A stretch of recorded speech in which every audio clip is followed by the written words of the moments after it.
Thank you for coming today. I'm attorney Gloria Allred, and with me is Jane Doe, 15.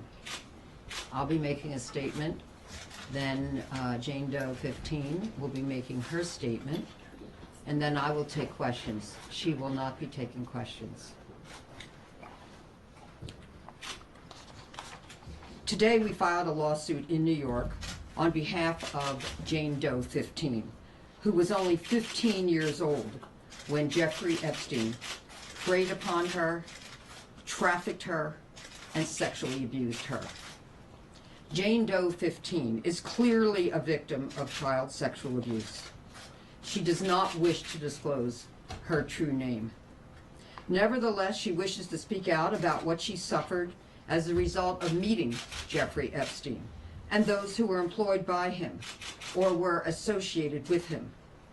The law allows her to file a lawsuit as Jane Doe, and she has chosen to exercise that option.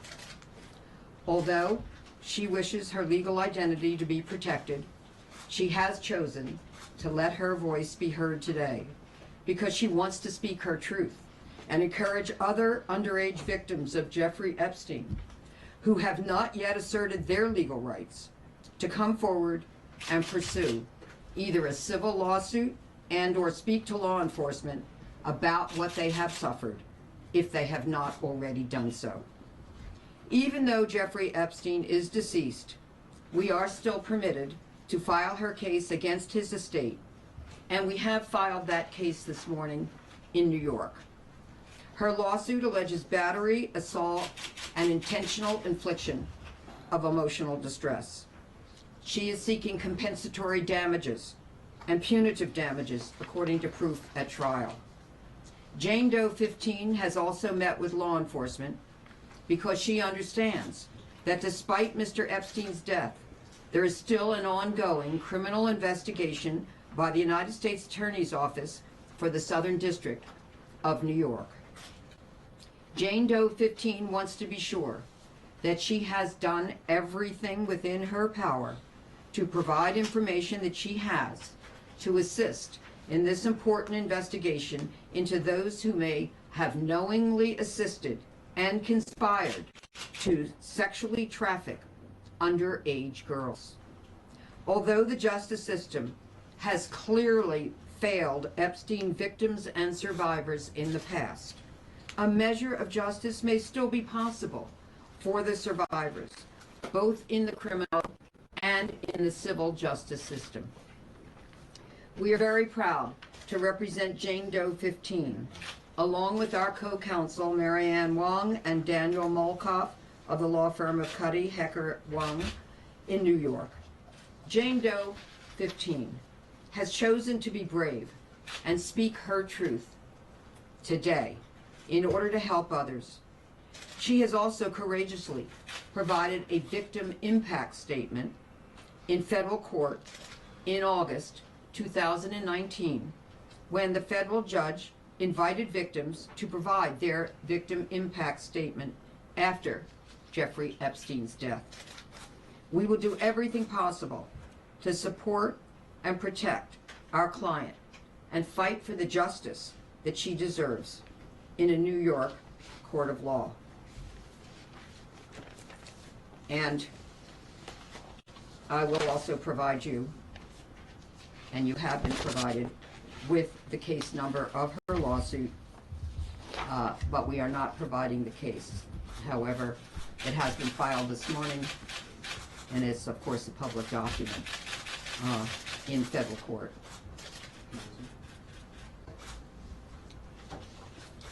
And now I'd like to present Jane Doe, 15, and I would also like to say, in reference to Prince Andrew, I have called on him to voluntarily meet with the FBI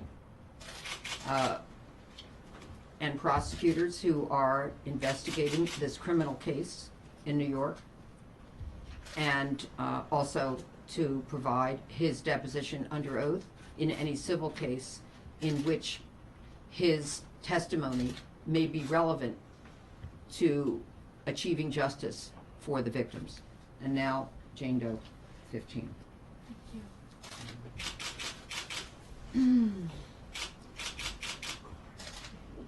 Jeffrey Epstein started his targeted grooming and manipulation of me as a child when I was in New York City for a school trip. I first came into contact with an assistant of Epstein's while on a high school drama club field trip to New York City. I was invited to his home. There, his assistant took a photo of me and then later reached out to me inviting me to Epstein's ranch. I only knew Jeffrey Epstein for 5 days. During a trip to Zorro Ranch, his massive compound surrounded by government land in the New Mexico desert. Epstein took my sexual innocence in front of a wall of framed photographs of him shaking hands and smiling with celebrities and political leaders. I was only 15 years old. After, he wanted to talk with me about what had just been my first sexual experience and directed me to take time to myself that night to cry. He said that would be beneficial to my growth. After this, we had a long talk about my future goals. I told him that I wanted to go to college to study biochemistry. He said that he wanted to give me money for college. He asked me how much money I thought he should give me. At 15 years old, living in northern Michigan with my mother, stepfather, and grandfather, I had no idea how to respond to a billionaire who had just raped me. I was being asked to quantify in monetary terms what had been taken from me. When I agreed to $5,000, he smiled and wrote a check made out to the college I so desperately wanted to attend and was not sure my parents could afford. During my trip to New Mexico, I had flown on his jet, which I later learned had been nicknamed the Lolita Express. While he was giving me a tour of the bedroom, he told me to get down and feel the carpeted floors of the room. He then asked if I noticed anything special about the floor, and I responded that it felt very soft. He laughed and said it was because the floors in the bedroom were foam mattress floors, because he liked to have girls sleep around him on the floor while he slept in the bed. I remember wanting to ask him why he would want that. However, I restrained myself out of fear of sounding like the child I was. Later, when I chose a seat on the jet, Jeffrey told me that is where his good friend Bill Clinton always chooses to sit, as if to reassure me of the elite normalcy of that type of behavior. After I returned to Michigan from Zorro Ranch, I was contacted by one of Jeffrey Epstein's assistants and invited to Epstein's Island, where I was told Prince Andrew and others would be a guest. I declined the invitation out of fear. I had only experienced a glimpse of Jeffrey Epstein's world, but it left me with residual trauma which seriously impacted the trajectory of my life from that moment on. I know a considerable amount of information regarding Epstein's international child sex trafficking ring has already been released to the public. And I'm here today to ask that when you hear about more of the crimes committed against me and other victims, that you don't stop at feeling sorry or bad for us, but that you feel angry. Jeffrey Epstein was only a small part of an insidious system of privilege that exploits children as sexual commodities and robs them of their youth. It was clear from the time I spent with Epstein that something was very wrong with his lifestyle, and it didn't take a victim to see that. We were not hidden. It is upsetting to me to think that anyone who was closely associated with Jeffrey Epstein might argue that they didn't suspect that he might have been sexually abusing children. Epstein wielded great villainous power in his ability to make his victims feel shame of their backgrounds, to the point where we felt grateful of any attention or invitation into his inner billionaire playground, no matter the trauma it brought upon us. I left Zorro Ranch with a deep sense of shame, not just a shame of him having sexually abused me, but the shame of knowing that I had somehow been duped. It was the weight of Epstein's wealth, the isolation to which he subjected me, and his discussion of his social connections that crushed me into submission far more than his physical strength.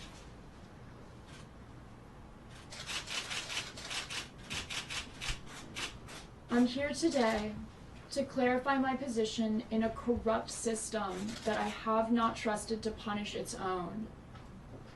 My hope is that this case and the resulting public discourse will help me to take back some of the power and self-esteem I lost as a victim of Jeffrey Epstein's crimes. For the past 16 years, I have felt isolated in my experience, and the lack of consequences for Epstein's actions has left me feeling as though there is no justice for me here. This case has brought me hope that there are people who are able and willing to assist us in our efforts to heal. I am grateful for the help I have received, the opportunity to speak, and the fact that this is not over.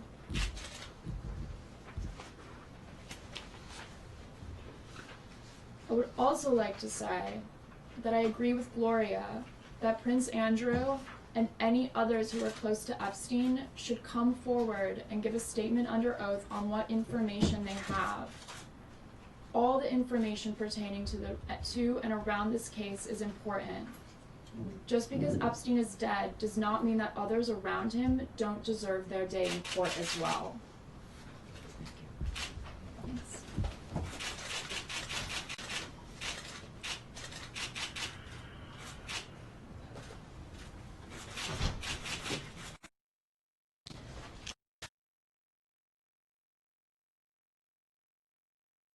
Any sort of interaction? No. How about President Clinton? No. You hesitated. Any other questions? How long ago was this? Well, I'll tell you how old she is now. She's 31 years old now. Wait, is Jane Doe 15, is that because she was 15 at the time, or is she the 15th victim to come forward? She was 15 at the time. Did she have any interaction with Jeffrey Epstein after this incident? She's described in total her interaction with Mr. Epstein. There's nothing more to add in reference to her She didn't stay in interaction touch- She didn't stay in touch with him. with Mr. Epstein. Gloria, can you name the Epstein associate who approached Jane Doe 15? No. Gloria, could Prince Andrew become vulnerable to extradition?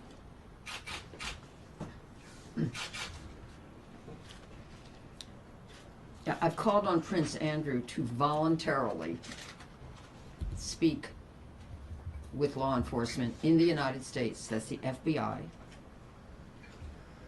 and he should do that as soon as possible.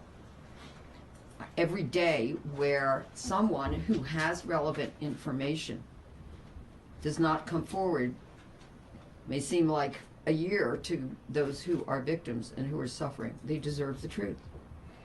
So it should not be necessary for anyone to pursue any legal steps in order to have him provide information that he may have. Because this is not just about the one individual who has made allegations against him. The United States Attorney for the Southern District of New York spoke with my clients and me when we were in court in August 2019, federal court in New York, and he assured us that this was a serious investigation of anyone who may have conspired with Mr. Epstein. So I think it's important for anyone, Prince Andrew or anyone else, who may have information, for example, about who else was in his circle, who else was in Mr. Epstein's employ, who was present. And then it is for the Justice Department of the United States to decide, is there sufficient evidence to file charges? Do they believe that given all of the evidence, they think that they may be able to prove a case beyond a reasonable doubt in a court of law? So certainly, given that Prince Andrew has knowledge of, at least some knowledge of who was there in the various homes that he visited of Mr. Epstein in New York and Palm Beach and the Virgin Islands, he certainly could provide that information.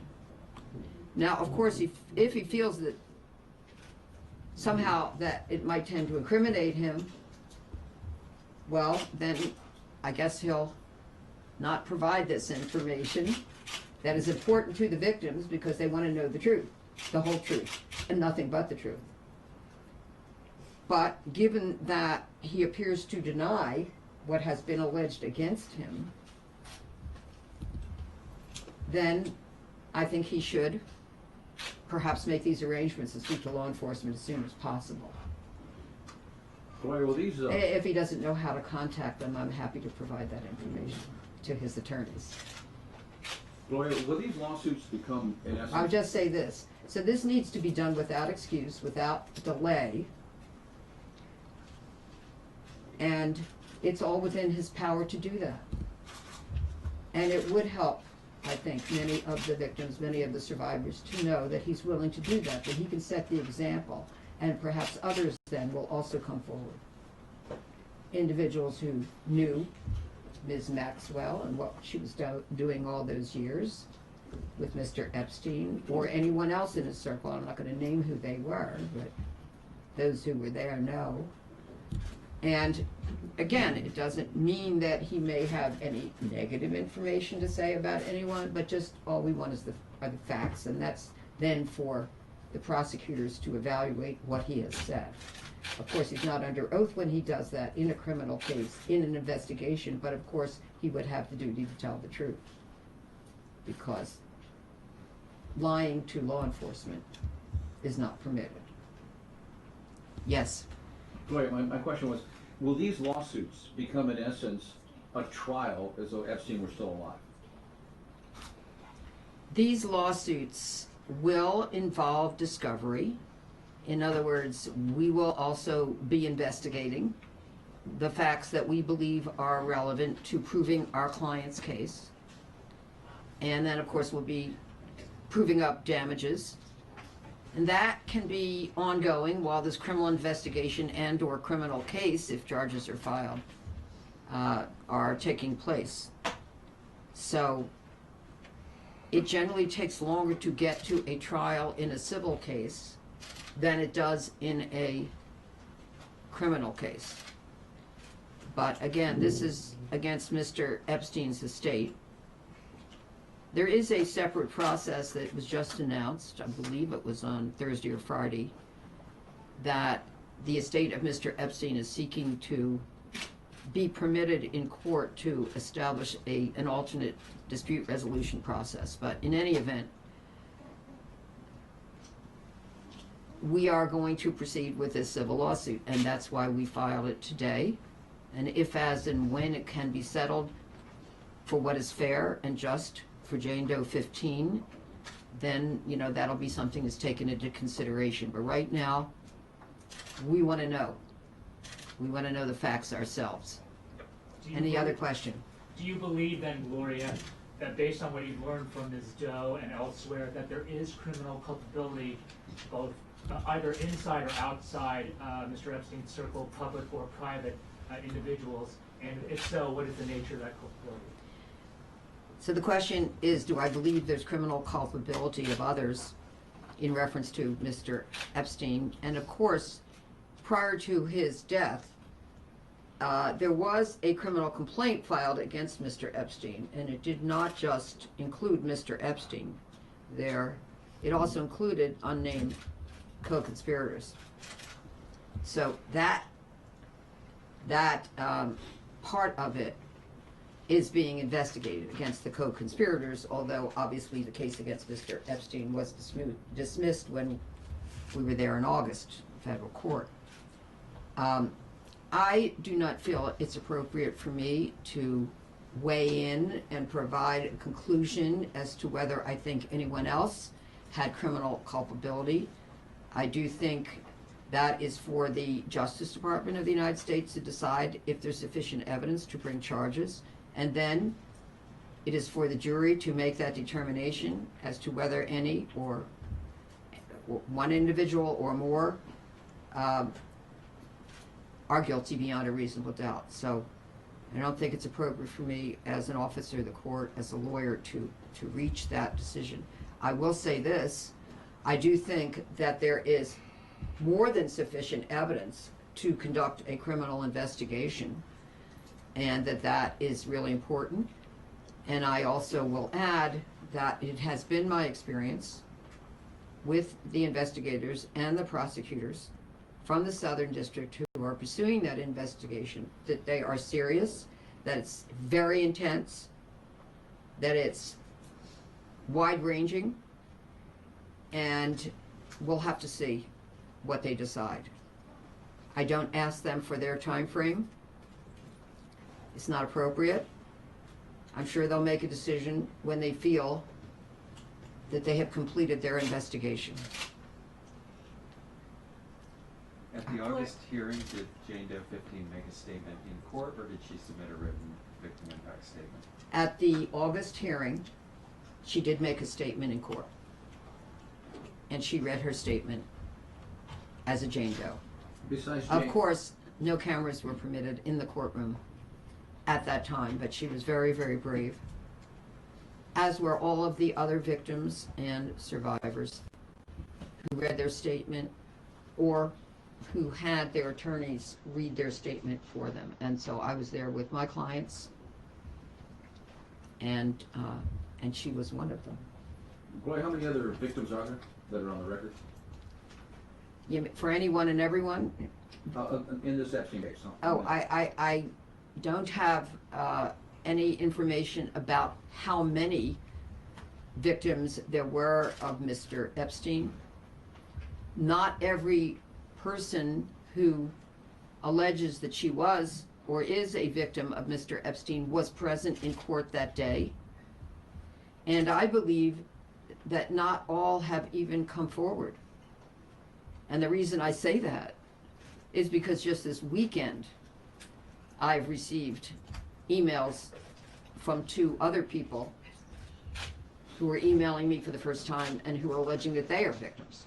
So all I can say is numerous, and not all of them are represented by attorneys at this time. On that note, Gloria, when Ms. Doe talks about a system of privilege that sexually exploits children, can you elaborate on that or comment on how pervasive you believe that is? Okay. I can only say what I feel about that, and rather than what she feels about that, because I think she was very eloquent in expressing that. Sometimes if someone is rich, powerful, famous, and has very significant connections in this world, that there's a feeling among many people in the public that they are not treated the same as if they were not a person of privilege.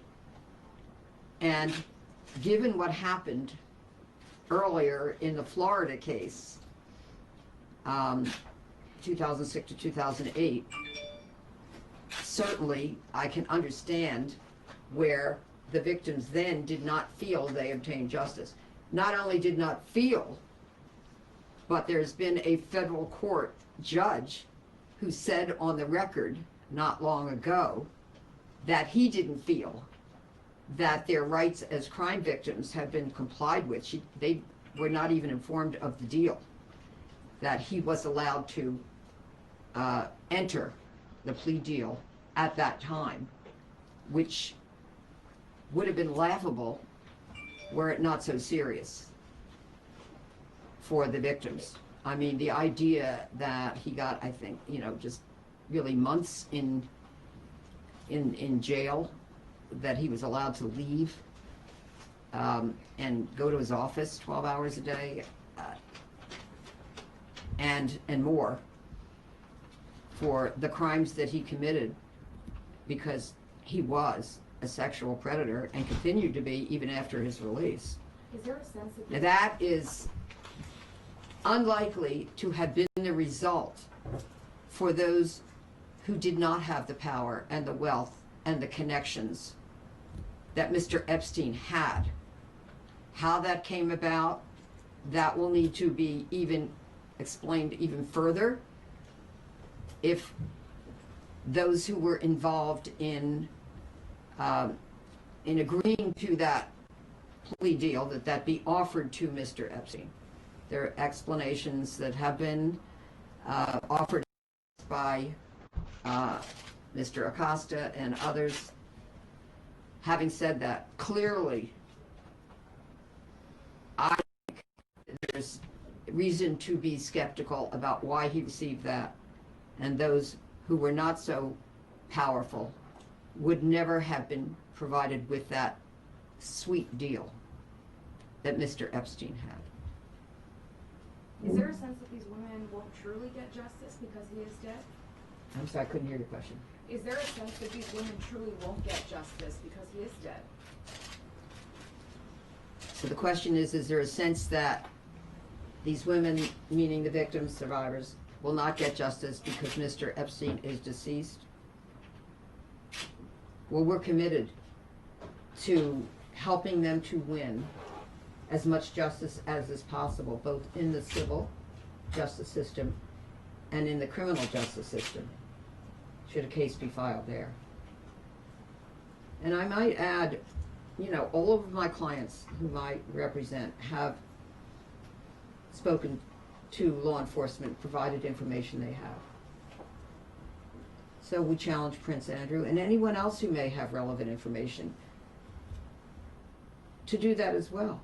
It took a lot more courage for her and others to go back into that painful place and in themselves to say it all again to law enforcement. They did it because they want justice.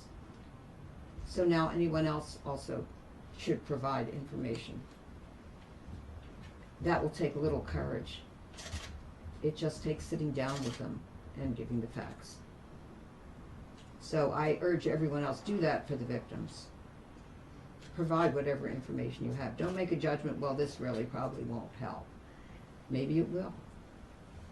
Gloria, Maybe it won't. Yes. Jane Doe 15 said it changed her trajectory of life after this happened. Can you talk about the impact something like this has on Jane Doe 15 or other victims out there, survivors out there? She will give all of the details of the impact that it has had on her life. I'll just say it's extremely serious, and she will provide all that information in the civil case in a court of law. I think it's fair to say it's been devastating, it's been traumatic, but I'm so proud of her that she is empowered, and she's doing this and speaking out today not just for herself but also for other victims and other survivors who deserve the truth and who deserve justice. So this has been a long journey, and the journey will continue, but we're committed to it. I'll take one last question. Gloria, what are your thoughts on the latest interview done by Prince Andrew and his denial of knowing that the victims were underage? I couldn't hear your question. What is the latest? So he did an interview? Yes. And he denies that he knows that the victims were underage. Okay, she's saying Prince Andrew did an interview where he denies knowing that the victims were underage. Well, I don't know what his exact quote is on that, so I will just say this. He was in the homes in the 3 locations that I mentioned. He described in his interview this weekend that Jeffrey Epstein's home was like a railway station. A lot of people coming in and out. Well, a lot of the people in his homes that were coming in and out in New York, in Palm Beach, in the Virgin Islands, and perhaps in London, not to mention elsewhere, but that'll be for another time, were minors, underage girls. He should have asked, why are these girls here? Are they working here? What is their job? Are they going to school? Where are their parents? Are they living here? Are they living someplace else? Why are they traveling from one place to another? It's not something that anyone should close their eyes to. These are somebody's children. These are kids. He has 2 daughters. Would he want anyone else to close their eyes if his daughters are there and it seems inappropriate and that they might be at risk? Only he can answer these questions. He should answer these questions. He's now stated his case in the court of public opinion. Let him state what he knows to law enforcement. It's the honorable and right thing to do. I think it's his duty to do it. Okay, anything else? And that's it. Thank you so much for coming. I have provided for you not only a copy of the part of the face sheet of the lawsuit that was filed this morning in New York with the case number, but also a number of photos of Jane Doe 15 when she was 15. And we also appreciate your coming.